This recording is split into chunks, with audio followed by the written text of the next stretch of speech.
Esposa vai contar ao marido que herdou 2 milhões, mas escuta ele e sua irmã falando algo que a deixa em choque. O vento de primavera carregava uma brisa fresca enquanto Vitória Oliveira permanecia ao lado do túmulo de sua avó, Clara Moraes. O cheiro de terra fresca misturava-se ao das rosas que ela depositara sobre o caixão de madeira nobre polida. O pequeno cemitério nos arredores de sua cidade paulista estava silencioso, exceto pelos murmúrios suaves dos presentes, vizinhos, amigos da igreja, alguns antigos clientes de antiguidades de Clara. Vitória, aos 32 anos, não poupara despesas para o funeral, escolhendo uma elegante lápide de granito gravada com o nome de Clara e um delicado motivo de Era, o favorito dela. Ela discursara na cerimônia, a voz firme apesar da dor no peito, tecendo memórias do carinho de Clara, sua habilidade de encontrar beleza em xícaras lascadas, seu amor feroz que criara Vitória desde uma menina de 6 anos enlutada até a mulher que era agora. Clara Elizabeth Moraes, amada avó. Enquanto os últimos convidados partiam, Vitória demorou-se, seu casaco escuro salpicado pela garoa fina. A morte de Clara, uma insuficiência cardíaca, tranquila, mas repentina, rasgara um buraco em seu mundo. Ela cuidara da avó durante a artrite, os lapsos de memória e inúmeras visitas ao hospital, nunca vacilando, mesmo quando isso significava noites sem dormir ou planos perdidos com seu marido, Ricardo. Agora, sozinha, Vitória sentiu o peso da perda mais forte do que esperava. Sussurrou um último adeus, sua respiração embaçando no ar fresco, e se afastou, lágrimas escorrendo pelo rosto. De volta ao seu apartamento, um aluguel apertado que dividia com Ricardo, o telefone de Vitória tocou enquanto ela tirava as botas. Um número desconhecido, mas a voz era profissional, comedida. Senhora Oliveira? Sou Leonardo Prado, advogado da sua avó. Clara deixou um testamento, e eu gostaria que você viesse ao meu escritório para analisá-lo. A testa de Vitória franziu. Clara viverá modestamente, sua casa térrea cheia de tesouros de brechó. Um testamento parecia inesperado, mas ela concordou em encontrá-lo no dia seguinte, a curiosidade cutucando através de sua dor. O escritório de Prado, um conjunto arrumado no centro da cidade, cheirava a couro e café. O advogado, um homem esguio na casa dos 60 anos, cumprimentou-a com um sorriso gentil, gesticulando para uma cadeira. Clara foi clara sobre seus desejos, ele começou, deslizando um envelope pela mesa. Ela deixou esta carta para você. Os dedos de Vitória traçaram seu nome na caligrafia elegante de Clara, sua garganta apertando.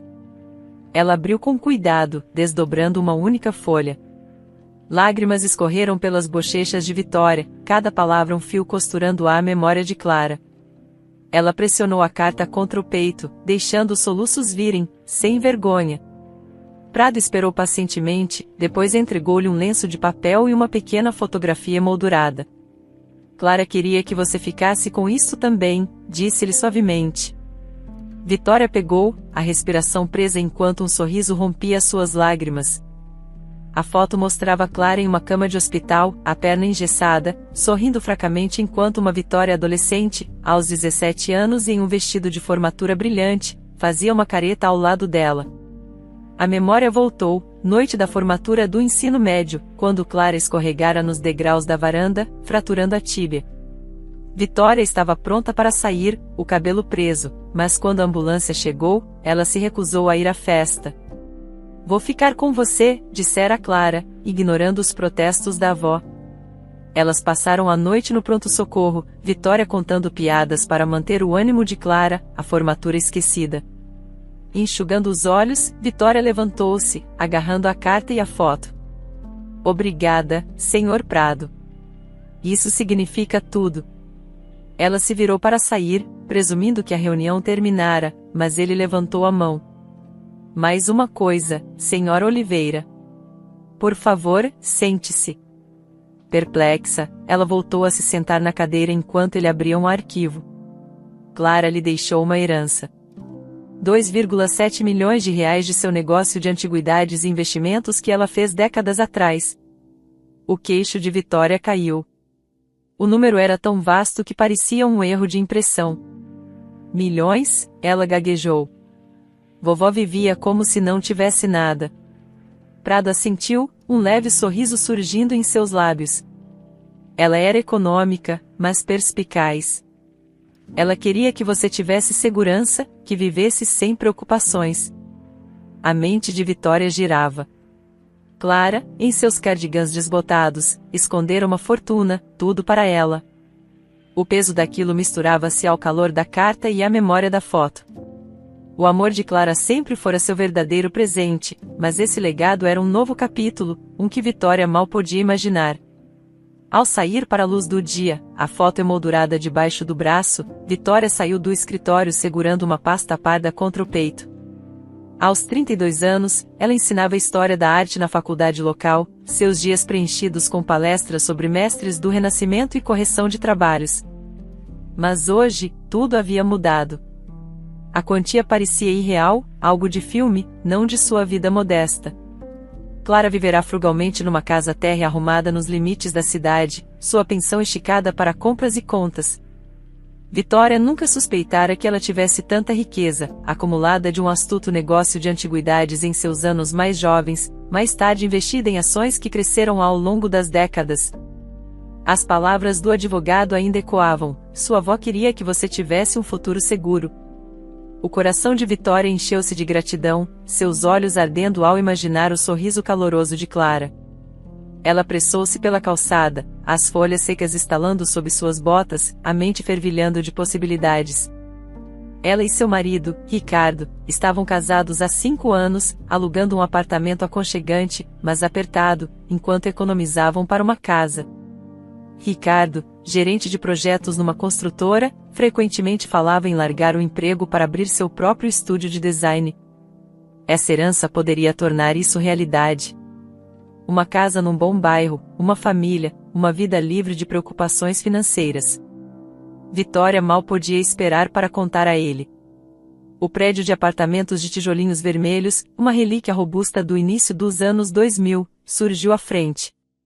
A unidade deles no 3º andar era confortável, com vista para o parque, mas Vitória ansiava por um lugar próprio, onde pudessem pintar paredes sem a permissão do proprietário.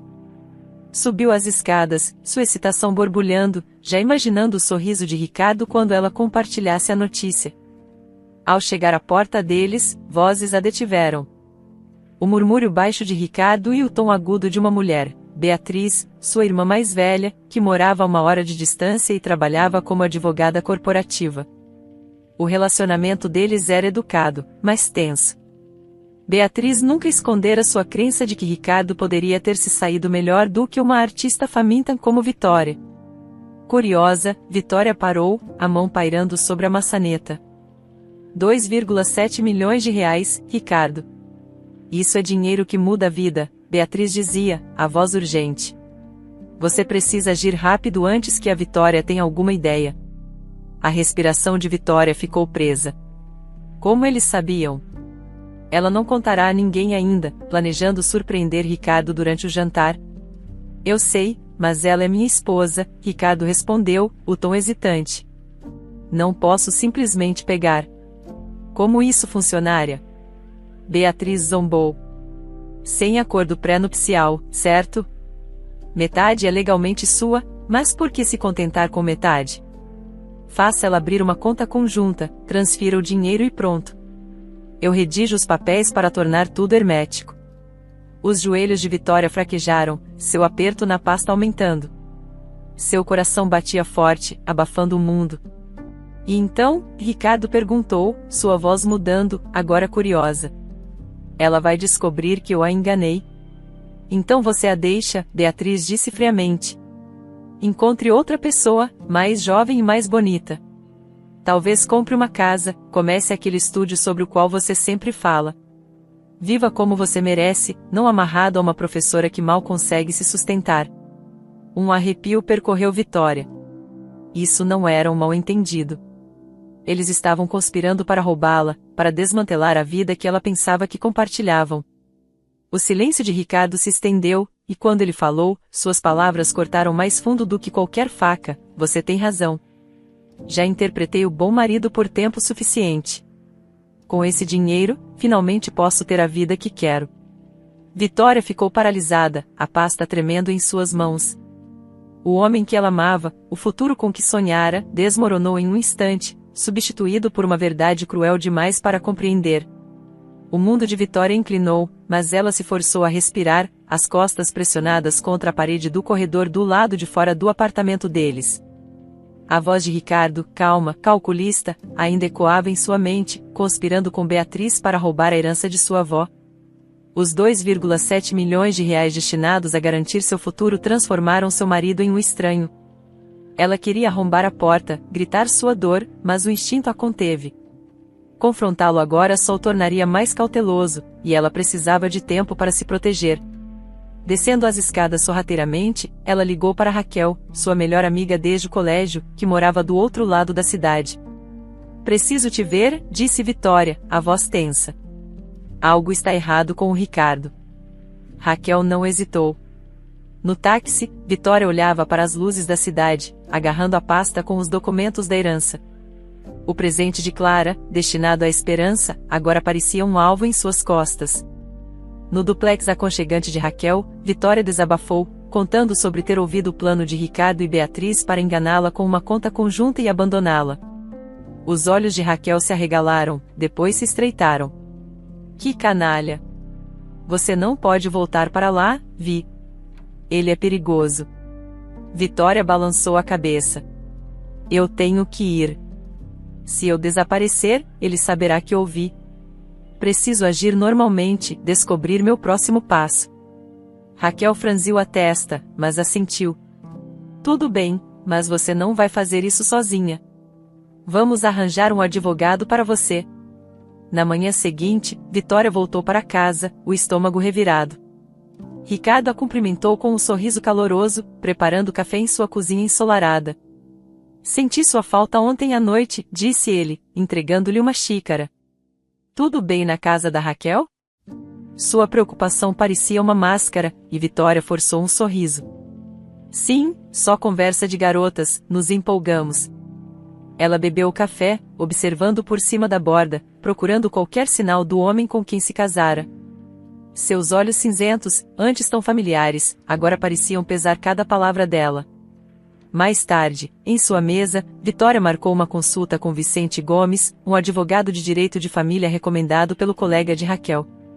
Naquela tarde, em seu elegante escritório no centro, Vicente ouviu atentamente enquanto ela relatava a conversa que ouvirá. "Legalmente, a herança é só sua", ele a assegurou, ajustando os óculos. "Não é patrimônio conjugal, a menos que você a compartilhe voluntariamente. Ricardo não pode tocar nela sem seu consentimento." O alívio a invadiu, mas as palavras seguintes de Vicente a deixaram séria. "Ainda assim, seja cautelosa. Mude todas as suas senhas, bancárias, de e-mail, tudo. Se ele estiver desesperado, pode tentar algo desonesto." De volta para casa, Vitória seguiu o conselho de Vicente, atualizando suas senhas em seu laptop e telefone no silêncio de seu quarto.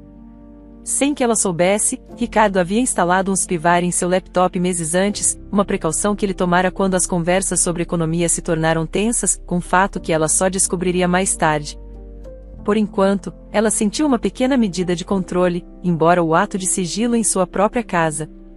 Na pequena e desgastada mesa da cozinha deles, determinada a agir normalmente e evitar levantar suspeitas, ela respirou fundo, os dedos traçando a borda lascada de sua xícara de café. "Ricardo", ela começou, a voz deliberadamente leve, "o advogado ligou hoje. Clara me deixou uma herança. 2,7 milhões de reais.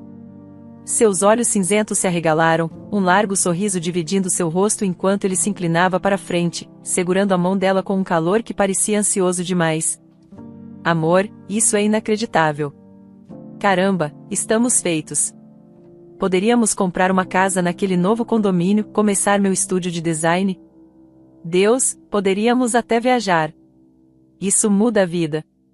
Sua excitação explodiu em uma torrente de planos, sua voz ressoando enquanto ele gesticulava animadamente, já mapeando um futuro em que Vitória não tinha certeza se confiava. Ela conseguiu um sorriso tenso, concordando com a cabeça para mascarar o desconforto que se instalava em seu estômago, sentindo um toque calculado por baixo de sua alegria que fazia sua pele arrepiar. Nos dias seguintes à revelação de Vitória, o comportamento de Ricardo mudou com uma sutileza calculada que a deixou nervosa.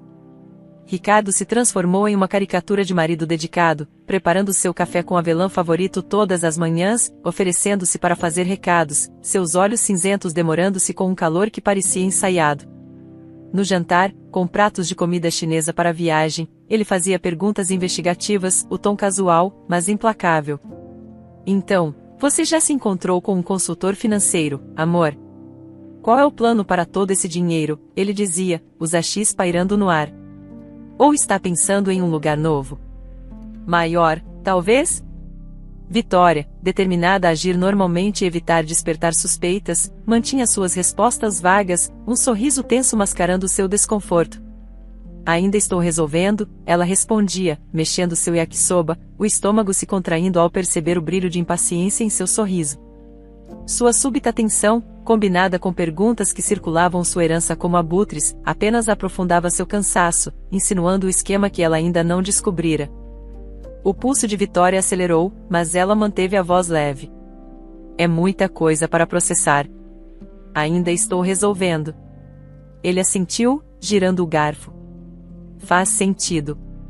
Mas provavelmente deveríamos abrir uma conta conjunta, certo? Mais fácil administrar muito dinheiro juntos.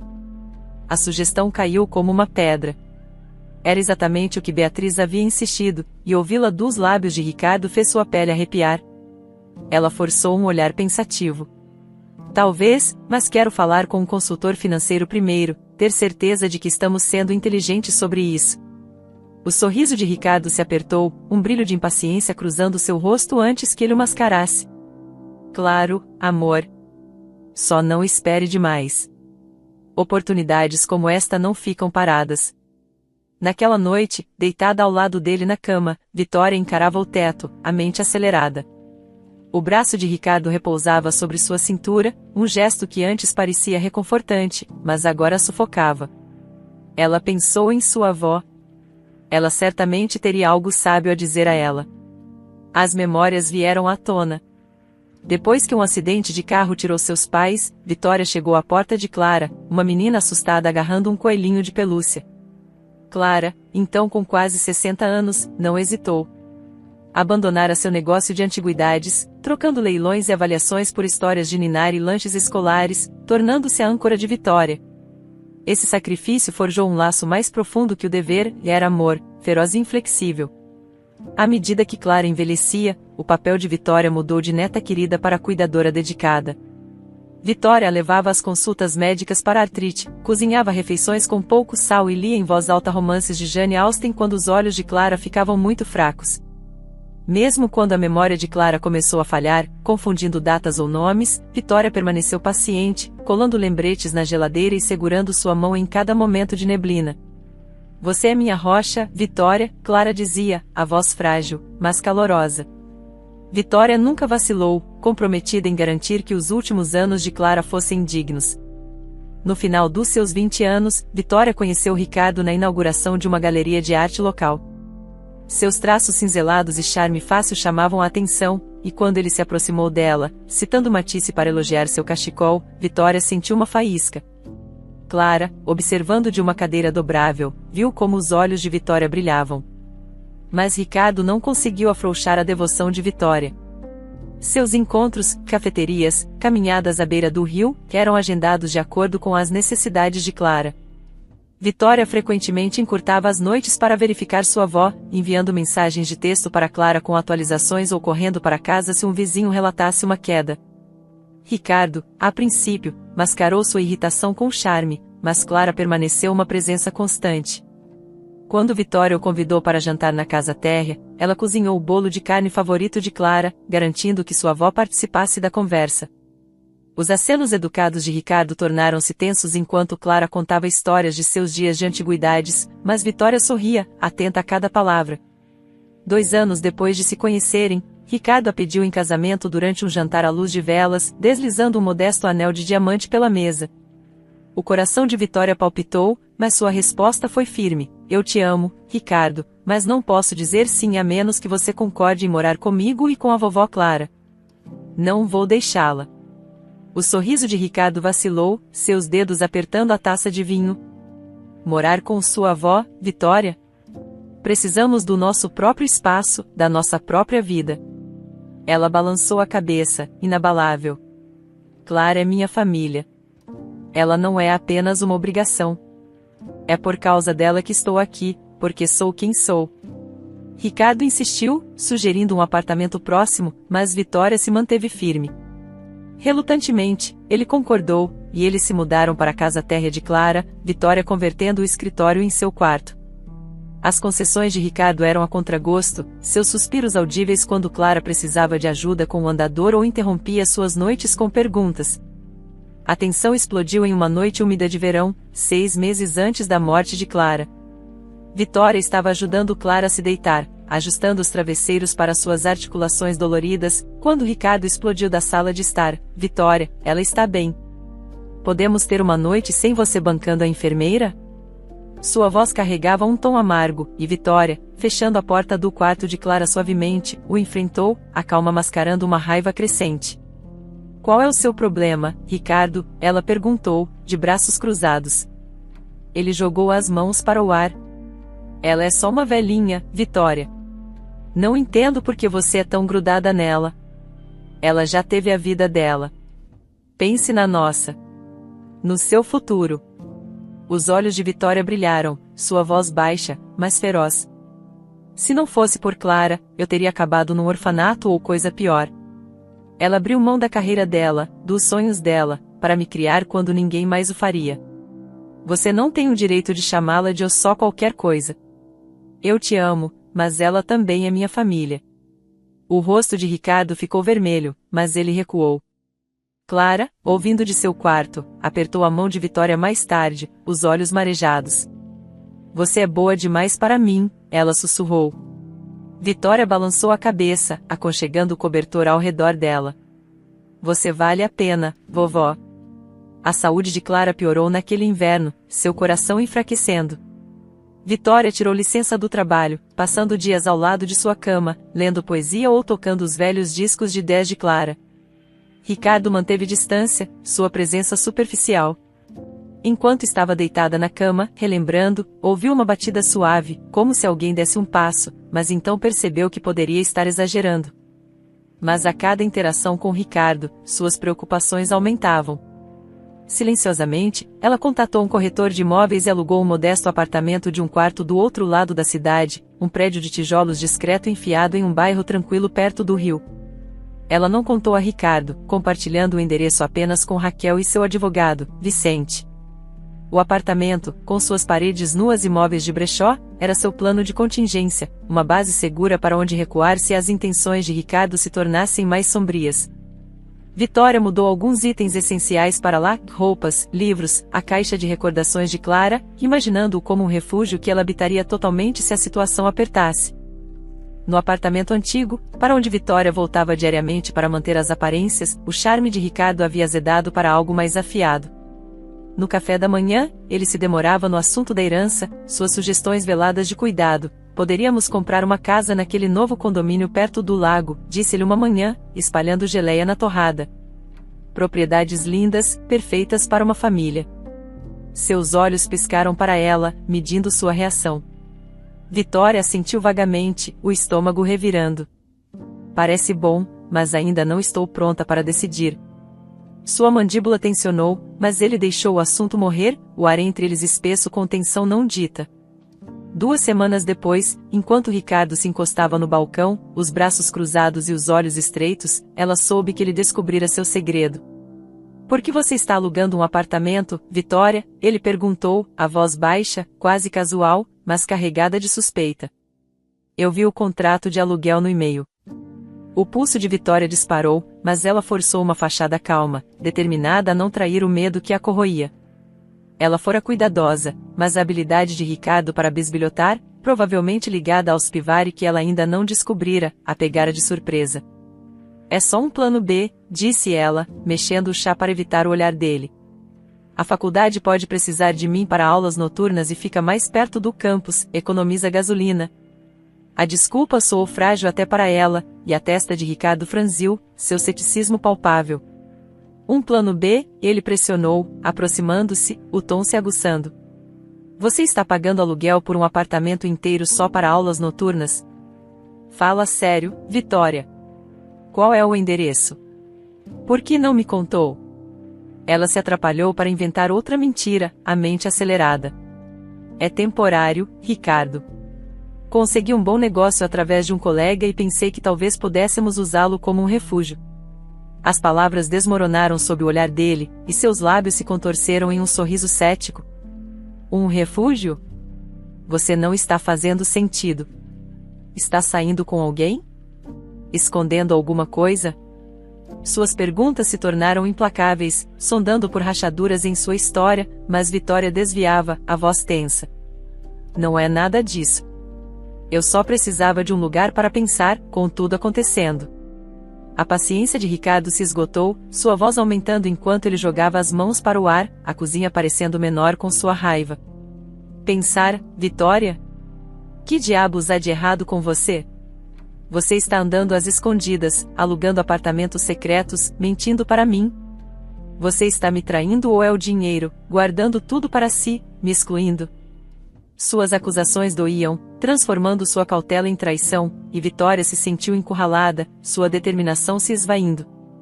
Sua presença imponente pairava enquanto ele se aproximava, exigindo, me diga por quê, Vitória. Agora mesmo.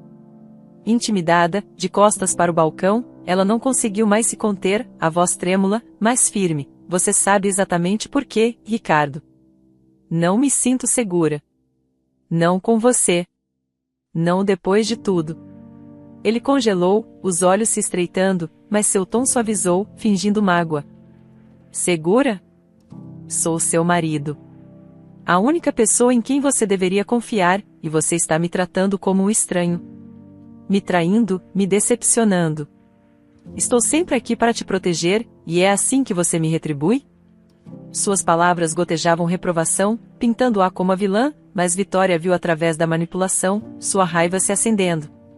Me proteger? Ela retrucou, a voz falhando enquanto a verdade emergia. Eu ouvi você, Ricardo. Com a Beatriz.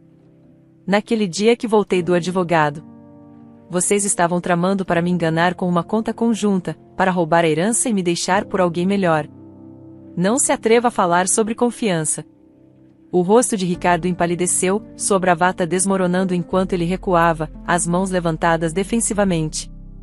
Vitória, espere, você entendeu tudo errado, ele gaguejou, a voz subitamente conciliadora. Beatriz estava só falando besteira, jogando ideias.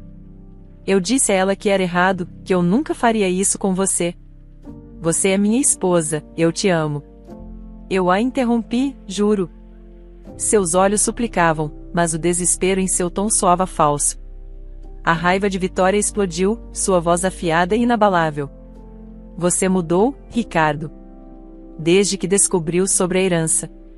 De repente, você é todo doce, preparando meu café, perguntando sobre meus planos para o dinheiro. E a vovó Clara? Você nunca disse uma palavra gentil sobre ela até descobrir que ela me deixou milhões. Agora você a chama de notável, inspiradora. É tudo falso. Ela apontou um dedo em direção a ele, suas memórias vindo à tona. Você costumava revirar os olhos quando eu ficava até tarde para ajudá-la, reclamava que ela estava me atrasando.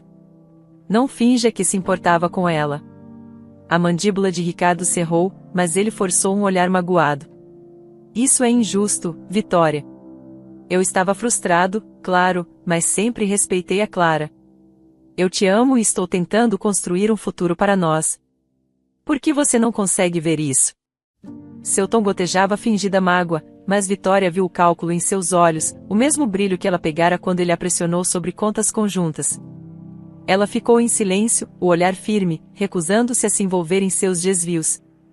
Seu silêncio pareceu perturbá-lo, sua compostura se desfazendo enquanto ele tentava novamente. Diga alguma coisa, Vitória.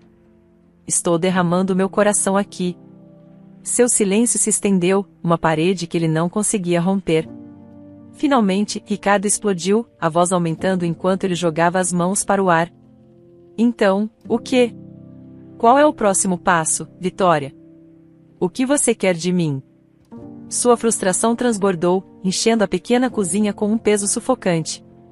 Vitória encarou seu olhar, sua determinação endurecendo apesar da intimidação de sua presença imponente. Ainda não sei, disse ela, a voz baixa, mas firme. Mas acho que nossos caminhos vão se separar. Os olhos de Ricardo se arregalaram, um lampejo de pânico cruzando seu rosto antes que ele mudasse de tática, seu tom suavizando para um apelo conciliador. Vitória, vamos lá, não diga isso. Vamos resolver isso. Eu errei, ok? Não deveria ter deixado Beatriz falar daquele jeito. Mas estou aqui, sinto muito. Vamos fazer as pazes, começar de novo. Ele se aproximou, estendendo a mão para ela, seu toque destinado a tranquilizar, mas parecendo uma armadilha. A pele de Vitória arrepiou. Ela não se sentia segura, não com sua mudança repentina, não com a memória de sua fria conspiração com Beatriz ainda vívida. Suas palavras, sua proximidade, apenas aumentavam seu instinto de fugir. Preciso de um pouco de ar, disse ela abruptamente, desviando-se dele para pegar o casaco do gancho perto da porta. Sua voz tremeu levemente, mas ela a manteve firme, agarrando-se à desculpa. Vou dar uma caminhada para clarear a cabeça. Conversamos mais tarde. A testa de Ricardo franziu, a suspeita surgindo novamente, mas ela não lhe deu chance de protestar.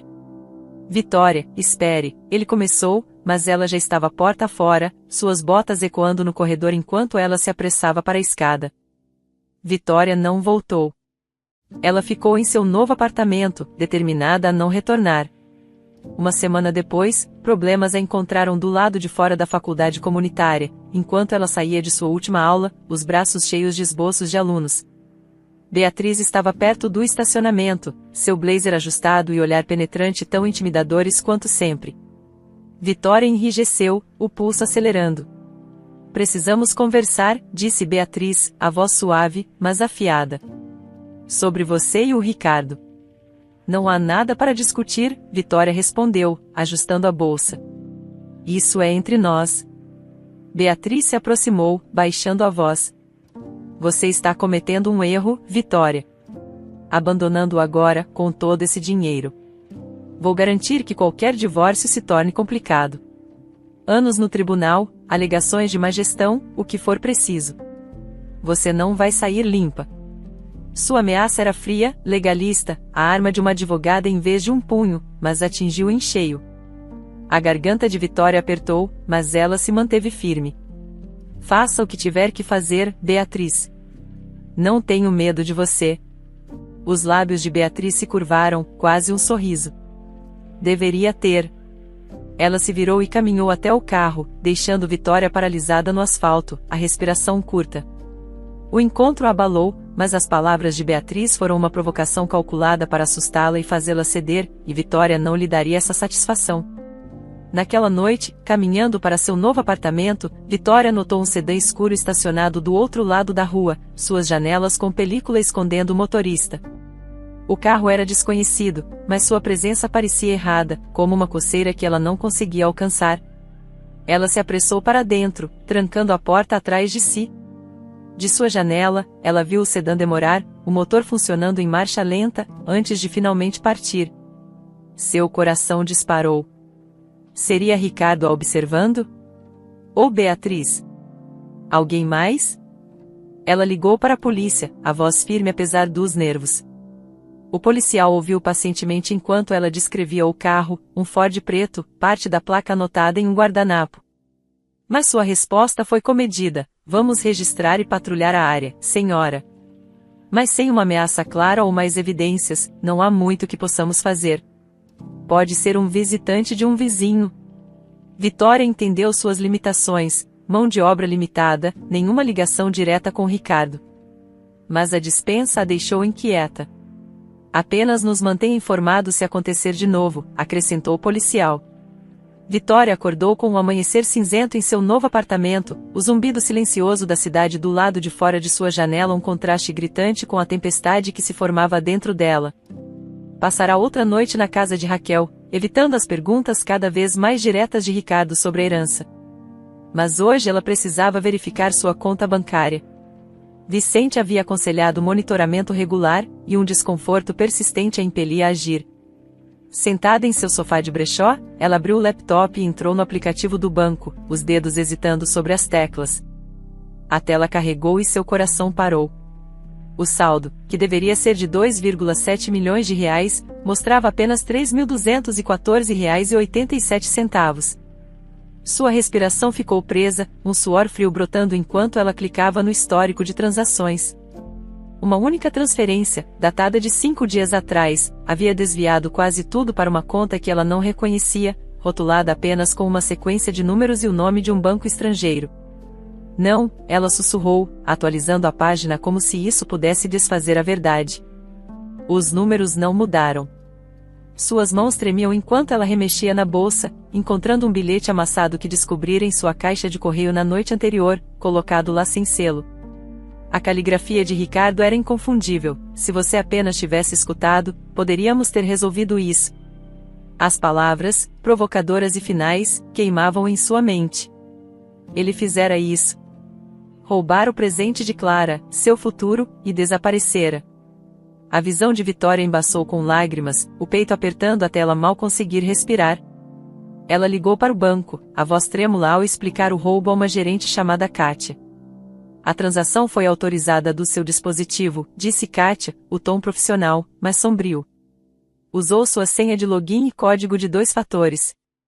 Do nosso lado, pareceu legítimo. A mente de Vitória girou. Como? Ela mudará suas senhas, trancará tudo.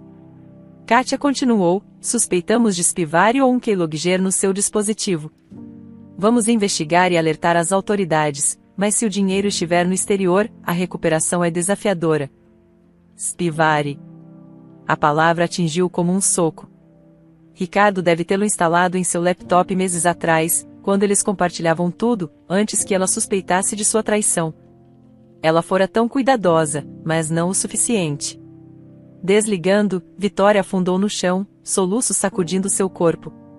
A herança de Clara, destinada a trazer segurança, se fora, e com ela seus sonhos de uma vida estável. Raquel chegou em 1 hora, o rosto pálido enquanto Vitória contava a perda. Aquele desgraçado, Raquel cuspiu, puxando Vitória para um abraço. Vamos à polícia. Ele não vai se safar dessa. Na delegacia, Vitória registrou um boletim de ocorrência, a voz vazia ao descrever o bilhete e a transferência. O policial, um homem cansado com um bloco de notas, foi sincero: contas no exterior são um pesadelo. Vamos investigar, mas não crie muitas esperanças. Suas palavras pareceram outra porta se fechando, mas Vitória assentiu, agarrando-se à tênue esperança de justiça. De volta ao seu apartamento, Raquel preparou café, insistindo para que Vitória comece alguma coisa. Você não vai desistir, disse ela, deslizando um prato de torradas pelo balcão. Clara não gostaria disso. A menção de sua avó despertou algo em Vitória. Ela não mexera nos pertences de Clara desde o funeral, muito abalada pela dor. Agora, desesperada por qualquer âncora, ela puxou uma caixa de recordações de madeira de uma caixa de mudança, uma das poucas posses de Clara que Vitória guardara. Dentro havia fotos desbotadas, cartas e um pequeno envelope enfiado no forro, rotulado para Vitória, para um dia chuvoso na caligrafia elegante de Clara. Seu pulso acelerou ao abri-lo. Uma chave escorregou, junto com um bilhete. Querida Vitória, se você está lendo isto, eu me fui e você está em apuros. Eu sabia que grande riqueza poderia trazer perigo, então escondi R$ 500.000 no cofre número 457 no primeiro Banco Nacional da rua principal. Use com sabedoria. Dinheiro não é tudo. Amor e confiança são. Sua avó. Os olhos de Vitória se encheram de lágrimas, uma mistura de gratidão e admiração a invadindo. Clara, sempre sábia, previra essa tempestade e lhe deixará uma tábua de salvação. Os R$ 500.000 não eram os milhões que ela perderá, mas era uma chance de recomeçar. Ela agarrou a chave, uma faísca de desafio acendendo em seu peito. Ricardo pensou que a quebrara, mas a previdência de Clara lhe dera um caminho a seguir. Ela não o deixaria vencer. Não completamente. Vitória estava no cofre estéril do primeiro Banco Nacional da rua principal, o peso da chave de Clara na palma da mão. Lágrimas embaçavam sua visão, desta vez não de perda, mas de gratidão. Clara, com sua sabedoria silenciosa, antecipara problemas, escondendo esta fortuna para proteger sua neta. Vitória contou o dinheiro, pilhas organizadas de notas de 100, e revisou os títulos ao portador, sua mente se acalmando a cada passo calculado. De volta ao seu apartamento, Vitória espalhou os documentos na bancada da cozinha, tomando o chá que Raquel deixará preparado. Ligara para Raquel na noite anterior, a voz trêmula de alívio ao compartilhar o presente de Clara. Raquel exclamara ao telefone: sua avó era um gênio. Isso é o suficiente para recomeçar, Vi. Dane-se o Ricardo. Agora sozinha, Vitória permitiu-se um pequeno sorriso. O entusiasmo de Raquel era contagiante, mas Vitória precisava de um plano, não apenas de esperança. Abriu seu laptop, agora limpo de espivari por um amigo técnico que Raquel conhecia, e pesquisou suas opções. Um condomínio modesto em um bairro seguro estava ao seu alcance, talvez R$300 mil, deixando o suficiente para investir conservadoramente e cobrir as despesas de subsistência enquanto ela lecionava. Sem gastos extravagantes, sem compras ostensivas. O bilhete de Clara fora claro, sabedoria superava a riqueza. Vitória não repetiria seu erro de confiar demais, de deixar o dinheiro cegá-la para os motivos das pessoas. O bilhete de Ricardo, aquela provocação cruel, por que deixá-lo? A resposta a atingiu como uma onda fria, distração. Ele queria que ela entrasse em pânico, que congelasse, dando-lhe tempo para mover o dinheiro para o exterior antes que ela alertasse a polícia. Sua rápida concordância com o divórcio, sua falta de luta pela herança, tudo fora uma encenação para acalmá-la, fazendo-a pensar que o perigo havia passado. A constatação doeu, mas aguçou seu foco. Ricardo a subestimara, e ela usaria isso contra ele. Ela ligou para Vicente, seu advogado, para atualizá-lo sobre a rede de segurança. Decisão inteligente manter isso em segredo, disse ele, a voz calma, mas aprovadora. Deposite o dinheiro em uma nova conta, separada daquela que Ricardo mirou, e mande verificar esse laptop novamente. Espivari é um truque sujo. Vitória concordou, agendando uma visita ao banco para o dia seguinte. Abriria uma conta de alta segurança, que exigisse verificação presencial para garantir que os R$500 mil ficassem fora de alcance. Raquel apareceu naquela noite, trazendo uma garrafa de vinho barato e um sorriso. A Clara, a melhor jogadora, ela brindou, erguendo a taça. Vitória riu, o som estranho, mas bem-vindo. A recomeçar, ela acrescentou, tilintando as taças. Raquel inclinou-se para a frente, o tom brincalhão, mais firme. E nada de maridos por um tempo, certo? Vamos manter os nojentos à distância. Combinado, disse Vitória, seu sorriso suavizando. Preciso de tempo para descobrir quem sou sem tudo isso. Ela gesticulou vagamente, englobando a traição, o dinheiro, o medo. Raquel assentiu, compreensiva. Você é mais forte do que pensa, Vi. Clara sabia disso, e eu sei. Quando Raquel saiu, Vitória sentou-se com o bilhete de Clara, relendo as palavras sobre amor e confiança. Os R$500 mil eram uma segunda chance, mas o verdadeiro presente de Clara era a perspectiva. Vitória não deixaria a ganância de Ricardo defini-la. Ela construiria uma vida enraizada em propósito, seu ensino, suas amizades, sua própria resiliência. O caminho à frente era incerto, mas pela primeira vez desde aquele dia horrível do lado de fora de seu antigo apartamento, Vitória sentiu um lampejo de controle, uma faísca de desafio. Ela perderá uma fortuna, mas não se perderá.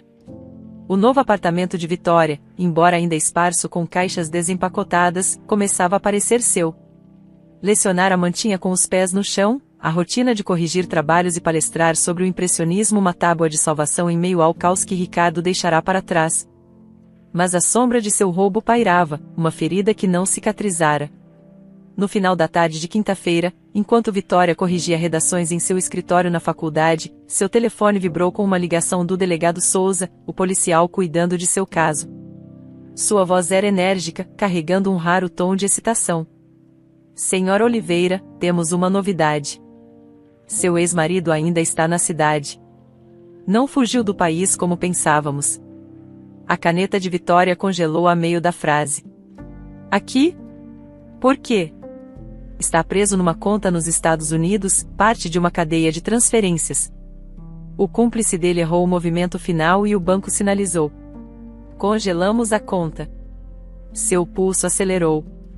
Então eu poderia recuperá-lo? É possível, disse Souza.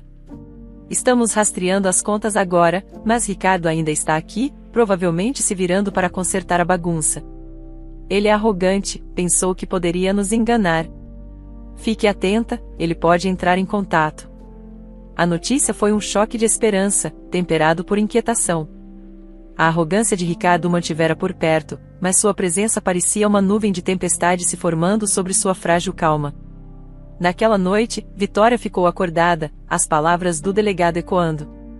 O fracasso de Ricardo em fugir sugeria desespero, não apenas ganância. O que ele estava planejando?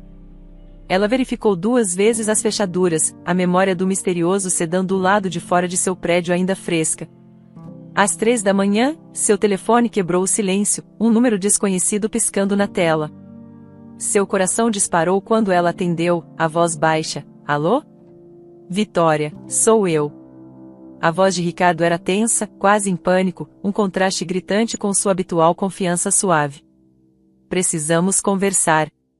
Sobre o quê? Ela se sentou, agarrando o telefone, esforçando-se para manter a calma. Você roubou meu dinheiro e desapareceu. O que mais há para dizer? Não é tão simples, disse ele, as palavras saindo apressadas. Eu não queria fazer isso. Fui forçado. Devo muito dinheiro a pessoas perigosas. Eles descobriram sobre sua herança e exigiram que eu a pegasse. Eles estão me ameaçando, Vitória, e a você. O ceticismo dela cortou a névoa do sono. Forçado? Por quem, Ricardo? Sua irmã? Não, Beatriz não. Isso é maior. Estou encrencado e eles não vão parar. Precisamos nos encontrar. Só você e eu. Sem polícia. Por que sem polícia? Ela pressionou, testando-o. Você já foi até eles, não foi? Seu medo se transformou em acusação. Eles não podem ajudar, Vitória. Essas pessoas têm contatos. Encontre-me amanhã, meio-dia, no parque perto da antiga fábrica. No coreto perto do lago. Venha sozinha, por favor. Ela hesitou, a urgência dele a perturbando. Tudo bem. Estarei lá. Desligando, ela imediatamente discou para o delegado Souza, acordando-o. Ela relatou a ligação de Ricardo, sua alegação de roubo coagido, o encontro. Souza foi desdenhoso. Clássico golpe. Culpar alguma máfia sombria para te assustar. Ele está encurralado porque a transferência dele falhou. Vamos armar uma emboscada no parque, pegá-lo quando ele aparecer. Haja normalmente, não o alerte. Vitória concordou, embora a voz trêmula de Ricardo permanecesse em sua mente. Ele estava mentindo ou tropeçara em algo real? De qualquer forma, ela não o enfrentaria sozinha. Ela mandou uma mensagem para Raquel, pedindo que ficasse por perto durante o encontro, um apoio caso as coisas piorassem. Raquel respondeu instantaneamente, estarei lá, Vi. Não confie em uma palavra do que ele disser. Ao amanhecer, Vitória ficou à janela, observando a cidade despertar. A possibilidade de recuperar seus 2,7 milhões de reais pairava como uma tábua de salvação, mas a ligação de Ricardo despertara um novo medo. Seu desespero tornava imprevisível, e o encontro no parque parecia pisar numa corda bamba. Vitória chegou ao parque perto da antiga fábrica 15 minutos antes, seus tênis esmagando o cascalho do caminho. O sol do final da manhã brilhava no lago, mas a cena serena pouco fez para acalmar seus nervos. O coreto, uma estrutura de madeira desgastada aninhada por salgueiros, estava vazio. Ela ajustou o cachecol, examinando a área em busca de Raquel, que prometera observar de um banco próximo, e da polícia, escondida como o delegado Souza assegurara. Sentou-se no coreto, as mãos entrelaçadas para firmá-las, ensaiando seu papel, ouvir, sondar, mantê-lo falando até a polícia agir. A mensagem de Raquel vibrou em seu telefone, estou aqui. A 20 metros, mesa de piquenique. Você consegue. Vitória exalou, fortalecida pela presença da amiga. Pontualmente ao meio-dia, Ricardo apareceu, caminhando pela trilha. Parecia um fantasma do homem com quem se casara, por barbear, o casaco amassado, olheiras escuras cavando sulcos sob seus olhos. Seu estado desleixado quase despertou pena, mas Vitória se controlou, lembrando-se de seu bilhete zombeteiro e da conta bancária vazia. Vitória, disse ele, sentando-se à sua frente, o olhar dardejando para as árvores. Obrigado por vir. E por vir sozinha. Ela sentiu, a expressão neutra, não revelando nada sobre os policiais escondidos nas proximidades. Você disse que precisávamos conversar. Então, fale. Ele se inclinou para a frente, a voz baixa e urgente.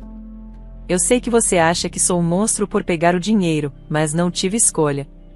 Devo a pessoas sérias, que não brincam em serviço. Eles ouviram sobre sua herança e me deram um ultimato, pegue ou então. Eles ameaçaram você também.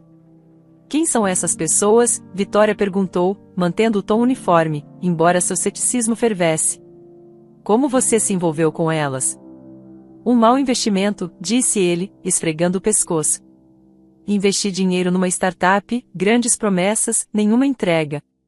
Acontece que alguns investidores eram conectados. Perderam milhões e me culparam. Quando souberam dos seus 2,7 milhões de reais, viram isso como o pagamento deles. Vitória o estudou, notando a cadência ensaiada de suas palavras. Então você roubou de mim para nos salvar? História conveniente. É a verdade, ele insistiu, os olhos suplicantes. Mas aqui está o problema, o dinheiro está preso. A última transferência não passou. A polícia congelou a conta. Eles estão perdendo a paciência. Vitória, você precisa dizer à polícia que foi um erro, que você autorizou a transferência. Caso contrário, eles virão atrás de nós dois. Sua mandíbula se apertou. Você quer que eu minta para encobrir seu roubo? Não é sobre encobrir, disse ele, a voz subindo. É sobre sobrevivência. Se eu não pagar, eles vão me matar. E eles sabem onde você mora. Ele suavizou, estendendo a mão para ela. Eu ainda te amo. Poderíamos pegar o dinheiro, desaparecer juntos, recomeçar em algum lugar seguro. O absurdo de sua oferta, fugir com o homem que a roubara, acendeu uma raiva fria. Não, Ricardo. Não vou mentir para a polícia e não vou fugir com você. Se você está em perigo, entregue-se. Deixe que eles o protejam. O rosto dele endureceu, a máscara de desespero escorregando. Você está cometendo um erro, ele retrucou, a mão mergulhando no casaco. Vitória recuou, o coração batendo forte, temendo uma arma. Mas antes que ela pudesse reagir, gritos eclodiram. Policiais surgiram dos arbustos, derrubando Ricardo no chão. De seu casaco caíram papéis, documentos legais, não uma arma. Enquanto o algemavam, seus protestos foram abafados pelo caos. Ricardo Almeida, você está preso por estelionato e furto qualificado, um policial latiu, lendo seus direitos enquanto o arrastavam para uma viatura. Vitória ficou paralisada, a respiração irregular, até que Raquel correu, puxando-a para um abraço. Você está bem? Ela perguntou, os olhos arregalados. Vitória assentiu, ainda processando o turbilhão do momento. O delegado Souza se aproximou, a expressão sombria, mas satisfeita. Bom trabalho, senhora Oliveira.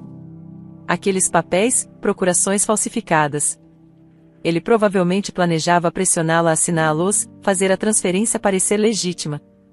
E a história do credor dele? Pura ficção. Temos as finanças dele, sem dívidas, sem laços criminais. Apenas ganância. Os ombros de Vitória caíram, alívio misturado com exaustão. As mentiras de Ricardo tinham sido uma cartada final, não para salvá-la, mas para salvar seu esquema. A conta congelada, acrescentou Souza, dava a eles uma grande chance de recuperar o dinheiro dela. O tribunal era uma caixa estéril de painéis de madeira e luzes fluorescentes, mas para Vitória Oliveira, parecia o fim de um túnel longo e sufocante. Ela sentou-se na galeria, as mãos cruzadas no colo, enquanto o juiz proferia a sentença de Ricardo, 7 anos de prisão por estelionato e furto qualificado. Seu cúmplice, um caixa de banco chamado Douglas, que explorara uma falha de segurança para facilitar o roubo de 2,7 milhões de reais, pegou 5 anos. Beatriz, irmã de Ricardo, enfrentou um golpe mais leve, mas doloroso, perda da licença da OAB e uma sentença suspensa de 2 anos por fornecer cobertura legal para o esquema. Vitória os observou, seu ex-marido e sua irmã, os rostos marcados por desafio e vergonha, e não sentiu triunfo, apenas uma tristeza silenciosa e dolorosa. O julgamento, que durou semanas, desvendara as camadas da traição de Ricardo.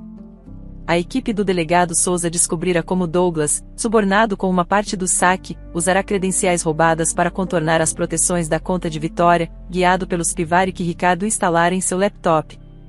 Beatriz, a mentora dos documentos falsificados que Vitória quase enfrentará no parque, orquestrara a estrutura legal, acreditando que sua perspicácia de advogada os protegeria.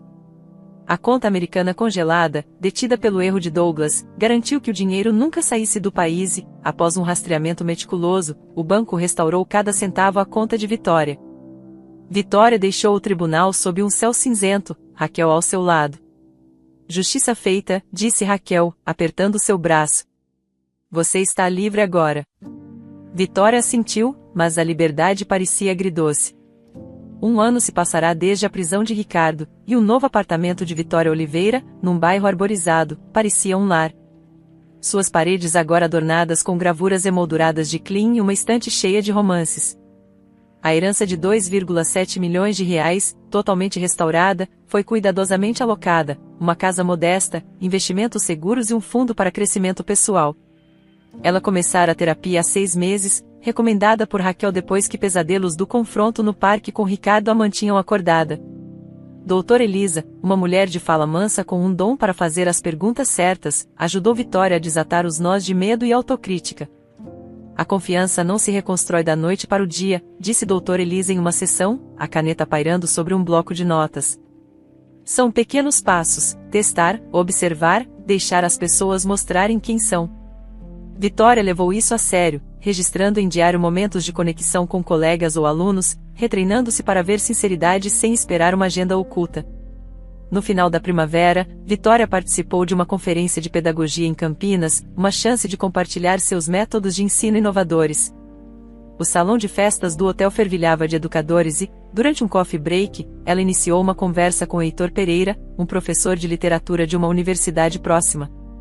Seus óculos de aro de metal e sorriso fácil a deixaram à vontade enquanto eles se conectavam por um amor compartilhado pela poesia modernista e anedotas peculiares de sala de aula. Meus alunos acham que A Terra Desolada de T.S. Eliot é apenas uma longa reclamação, disse Heitor, rindo. Eu digo a eles que é um quebra-cabeça, não uma birra. Vitória riu, surpresa com o quão natural parecia conversar com ele. Eles trocaram e-mails e, nas semanas seguintes, a correspondência deles cresceu, discussões ponderadas sobre livros, arte e ensino. As mensagens de Heitor eram calorosas, mas não insistentes, muitas vezes terminando com uma pergunta aberta que a convidava a compartilhar sem pressão. Vitória apreciava sua contenção, depois do charme calculado de Ricardo, a autenticidade tranquila de Heitor era um alívio. Ainda assim, ela se conteve, receosa de repetir erros do passado. As sessões de terapia com doutora Elisa ajudaram a navegar esses medos, encorajando-a a notar a consistência de Heitor, como ele se lembrava de seus artistas favoritos ou perguntava como ela estava depois de um dia difícil de ensino. Uma noite, durante um jantar em um bistrô aconchegante, Heitor compartilhou uma história sobre uma aluna que superara a dislexia para escrever uma redação brilhante. Seu orgulho pelo sucesso dela era genuíno, desprovido de ego. Vitória se viu se abrindo sobre seu amor por lecionar, como isso a conectava a algo maior do que ela mesma. Quando a conta chegou, Heitor insistiu em dividi-la, um pequeno gesto que apareceu justo, não performático. Esses momentos, sua gentileza constante, sua ausência de grandes promessas, minavam sua cautela. Meses depois, durante uma caminhada por um jardim botânico local, Vitória mencionou sua herança de passagem, preparada para uma mudança no comportamento de Heitor. Em vez disso, ele franziu a testa, a preocupação vincando sua testa. Isso é muito para carregar, Vitória. Eu ficaria paralisado me preocupando em administrar isso direito. Nenhuma ganância, nenhum interesse dissimulado, apenas empatia pela responsabilidade. O momento cristalizou sua crescente confiança, Heitor via ela, não sua riqueza, e essa clareza parecia um presente que Clara teria estimado. Raquel, tomando vinho no apartamento de Vitória, provocava-a sobre Heitor. Ele é um achado, Vi. Nenhuma bandeira vermelha ainda? Vitória sorriu, girando sua taça. Ainda não. Mas ainda estou observando. Raquel sorriu. Bom. Mantenha-o honesto. A terapia de Vitória a ensinara que vigilância não significava cinismo, significava valorizar-se o suficiente para exigir autenticidade. A paciência de Heitor, sua disposição para deixá-la definir o ritmo, alinhava-se com a lição de Clara: a verdadeira riqueza reside em relacionamentos construídos sobre respeito mútuo. Com a chegada do verão, Vitória sentiu uma esperança hesitante. Heitor não era um substituto para o passado, mas uma possibilidade para um futuro onde a confiança poderia crescer, nutrida pelo tempo e pela verdade. Ela não estava com pressa, não precisava. A sabedoria de Clara, gravada em seu coração, a guiava para uma vida onde o amor, não o dinheiro, definia suas riquezas. Vitória Oliveira estava em um vestido branco simples em um jardim banhado pelo sol, a mão entrelaçada na de Heitor Pereira. O pequeno casamento, realizado em um jardim botânico local, era íntimo, apenas Raquel, alguns amigos próximos e os pais de Heitor, que sorriam de cadeiras dobráveis. Sem decoração luxuosa, sem cardápio extravagante, apenas flores silvestres em mesas de madeira e um quarteto de cordas tocando suavemente. Aos 34 anos, Vitória aprenderá a valorizar o que importava, e este dia, fundamentado no amor e na autenticidade, era tudo o que ela precisava. Heitor, em um terno azul marinho, apertou sua mão enquanto trocavam votos, sua voz firme prometendo parceria, não posse. Seu coração estava cheio, não com o peso da riqueza, mas com a confiança conquistada com o tempo. Enquanto cortavam um modesto bolo de baunilha, Raquel ergueu uma taça, seu brinde uma mistura de sinceridade e reverência, a Vitória, que chutou um ladrão para escanteio e encontrou um cara que não é um otário. Risadas percorreram os convidados, e Vitória sorriu, encontrando o olhar divertido de Heitor. Mais tarde, enquanto dançavam uma música lenta, ela refletiu sobre o momento que mudou tudo, parada do lado de fora de seu antigo apartamento, ouvindo o plano de Ricardo e Beatriz para roubar sua herança. Se ela tivesse entrado um minuto depois, poderia ter compartilhado a notícia, aberto uma conta conjunta e perdido tudo para a astuta saída de Ricardo, talvez encoberta por um caso fabricado ou uma crise repentina. Aquela verdade acidental, embora agonizante, a salvara. Vitória não pensava muito em Ricardo. Ouvirá dizer que ele estava na prisão, seus recursos esgotados, mas os detalhes não a interessavam. Suas escolhas eram dele, um caminho de ganância que levou à ruína. O dela a levará até aqui, a um jardim cheio de pessoas que a valorizavam por seu calor, sua curiosidade, não por sua conta bancária. A lição de Clara, escrita naquele bilhete guardado, criará raízes. A verdadeira riqueza estava nos relacionamentos, não em reais. Vitória via isso na lealdade feroz de Raquel, nas perguntas ávidas de seus alunos, no hábito silencioso de Heitor de deixar seu chá favorito na bancada depois de um longo dia. A recepção terminou, e Vitória e Heitor escaparam para um banco sob uma magnólia, o ar doce com o perfume das flores. Feliz, ele perguntou, afastando uma mecha de cabelo do rosto dela. Mais do que pensei ser possível, ela disse, com sinceridade. Contará ele sobre Ricardo meses atrás, compartilhando a traição e seus medos durante um café em uma lanchonete. Heitor ouvirá, a mão firme na dela, não oferecendo soluções rápidas, apenas presença. Não posso prometer perfeição, ele dissera então. Mas sempre escolherei a honestidade. Essa promessa, provada em inúmeros pequenos atos, era o motivo pelo qual ela estava ali agora, um anel em seu dedo. Vitória não sabia o que o futuro reservava, a vida era imprevisível demais para certezas. Desafios viriam, talvez até mágoas. Mas ela não era mais a mulher que confiava cegamente, nem aquela que temia cada sombra. A traição de Ricardo a forjara, ensinando-a a valorizar a sinceridade acima de tudo. A sabedoria de Clara, seu maior presente, brilhava neste momento, uma vida rica em amor, construída sobre uma confiança que crescia como raízes, profundas e duradouras. Enquanto as estrelas surgiam, Vitória inclinou-se em Heitor,